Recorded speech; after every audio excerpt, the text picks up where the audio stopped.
L'intensité de nos blessures varie en fonction du vécu de chaque personne. Pour ceux qui ont plus de facilité à se détacher du passé, comme les neurotypiques, ces blessures se ferment évidemment plus vite. Cela veut dire que la personne est libre de choisir un futur différent de ce qu'elle a vécu et qu'elle ne répétera pas forcément les expériences de son passé. Pour ces âmes qui n'ont pas vécu des cataclysmes émotionnels, les blessures peuvent se fermer, non pas nécessairement avec un travail soutenu sur soi-même, mais avec des conscientisations, avec une prise de distance et une forte intention intérieure de changer de direction, de vivre autre chose. En revanche, pour les personnes qui s'attachent vite, qui s'impliquent beaucoup dans les événements de leur vie et dans les relations, le détachement est plus difficile, le pardon peut l'être aussi. Il y a tout un chapitre que je passe là-dessus.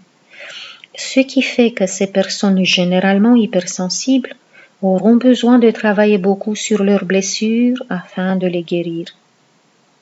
Nous avons tous, sans exception, des multiples niveaux de conscience. Et lorsqu'on se trouve dans une conscience assez basse et qu'on analyse notre vie à travers les filtres de notre mental, il peut être difficile de voir avec clarté les blessures dont on souffre et la racine de nos maux psychologiques. Et il peut être aussi difficile de s'en rendre compte si nous avons dépassé des traumas, des peurs, des comportements d'autosabotage.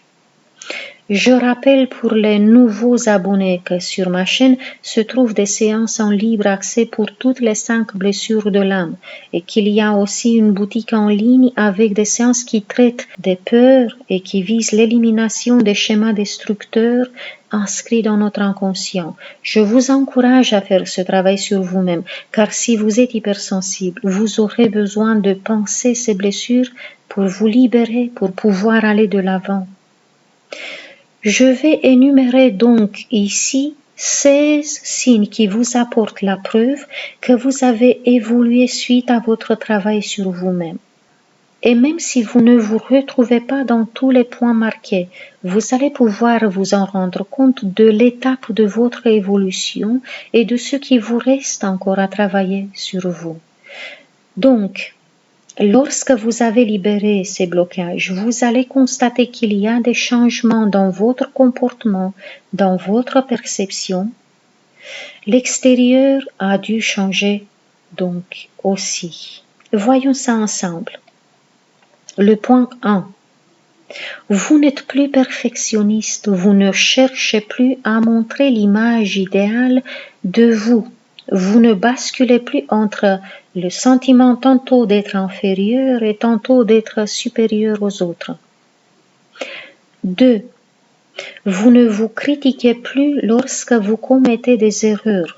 Vous ne ressentez plus de colère contre vous-même, mais de la compassion. Vous constatez que vous êtes plutôt serein face aux erreurs des autres et vous ne les critiquez plus comme avant. 3.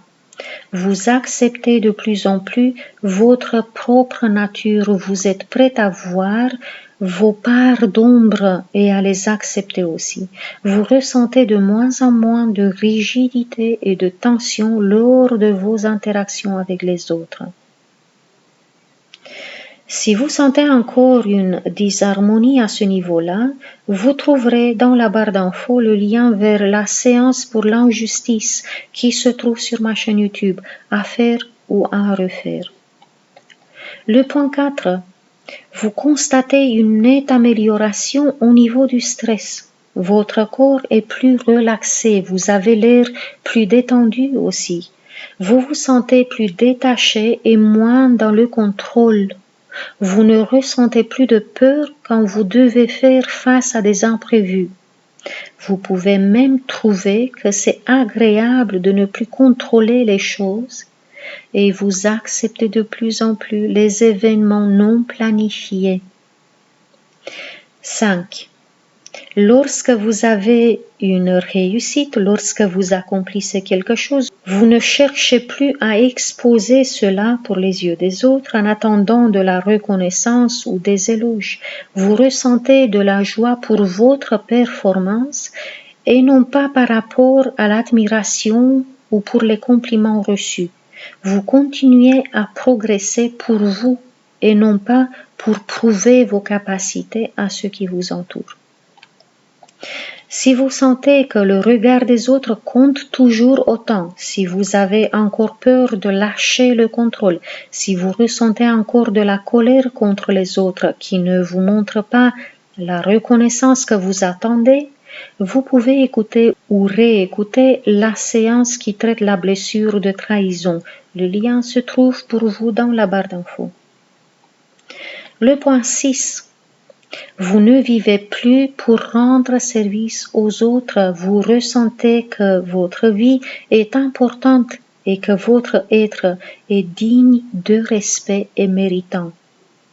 Lorsque vous aidez les autres, c'est parce qu'ils vous ont demandé spécifiquement et vous le faites uniquement si cela ne transgresse pas vos besoins et vos droits en tant que personne. 7. Vous commencez à accepter de l'aide de la part des autres. Vous acceptez plus facilement des cadeaux. Vous arrivez à accepter les compliments sans vous sentir gêné. En tant que professionnel, par exemple, vous arrivez à vous faire payer pour vos services sans vous sentir coupable de recevoir de l'argent. 8. Vous ne renoncez plus à votre place pour la céder aux autres. Vous ne restez plus dans un coin caché par peur de vous montrer, par peur de vous exprimer. Votre voix n'est plus hésitante, vous exprimez plus facilement votre point de vue et même devant plusieurs personnes ou dans un groupe par exemple. 9. Vous commencez à vous sentir fier de vous-même, de votre parcours et de ce que vous avez réussi à accomplir. Vous arrivez à voir aussi ce qui est bon dans votre vie, ce qui est positif. Si vous sentez qu'il faut encore travailler sur cela, faites ou refaites la séance qui traite la blessure de l'humiliation. Un effet très positif pourrait avoir sur vous aussi la séance qui élimine le sentiment d'infériorité et qui se trouve sur ma boutique en ligne. Vous aurez le lien aussi dans la barre d'infos. Le point 10. Vous êtes de plus en plus à l'aise dans des groupes, dans l'agglomération, en présence des gens qui vous semblent indifférents. Leur froideur ne vous touche plus, vous ne prenez plus cela personnellement, vous ne souffrez plus lorsque des gens semblent ne pas vous aimer. Vous ne faites plus d'efforts pour qu'ils vous acceptent. 11. Vous avez l'impression d'être sorti d'un nuage sombre et vous avez l'impression qu'il y a plus de lumière et plus de calme autour de vous. Vous ne rencontrez plus des situations qui vous font paniquer. Vous n'avez plus peur de rencontrer des situations ingérables. 12. Vous vous surprenez en étant plus distant avec des gens qui vous sollicitaient beaucoup avant. Vous agissez de moins en moins donc pour faire plaisir à votre entourage et vous ressentez un gain d'énergie dû au fait que vous ne vous dispersez plus dans des actes qui ne sont pas importants pour votre être profond. 13. Vous commencez à laisser les autres s'occuper de leur propre vie et s'occuper de leur propre avancement sans vous sentir coupable. Si tout cela est en partie vrai ou alors que ce n'est pas du tout le cas, pensez à faire ou à refaire la séance qui traite la blessure du rejet. Le point 14. Vous vous sentez plus calme et plus posé. Vous commencez à apprécier les moments de solitude et le fait de vous centrer sur vous. Vous vous sentez bien en votre compagnie, vous n'acceptez plus la compagnie de ceux qui vous mettent mal à l'aise. Vous commencez à distinguer, à reconnaître les personnes toxiques et à les éviter. 15. Vous n'avez plus peur quand les autres s'éloignent. Vous ne vous accrochez plus à des personnes qui ne veulent pas rester près de vous. Et 16. Vous ne vous laissez plus déstabiliser par le manque de soutien des amis ou de la famille. Vous commencez à vous débrouiller par vous-même et vous découvrez que vous aimez avancer sur votre propre chemin. Si vous sentez que ce n'est pas encore le cas, pensez à faire ou à refaire la séance pour l'abandon qui se trouve également sur ma chaîne YouTube. Dans tous les cas, je recommande vivement la séance qui vise à transformer la petite image de soi qu'on a enregistrée dans notre inconscient par le passé, afin de vivre une nouvelle réalité plus valorisante. Car comme Bob Proctor disait, l'image de soi est ce qui différencie les gagnants de la masse. C'est l'image de soi qu'on a enregistrée dans l'inconscient. Cette séance qui s'appelle S'aimer soi-même se trouve dans la barre d'infos aussi.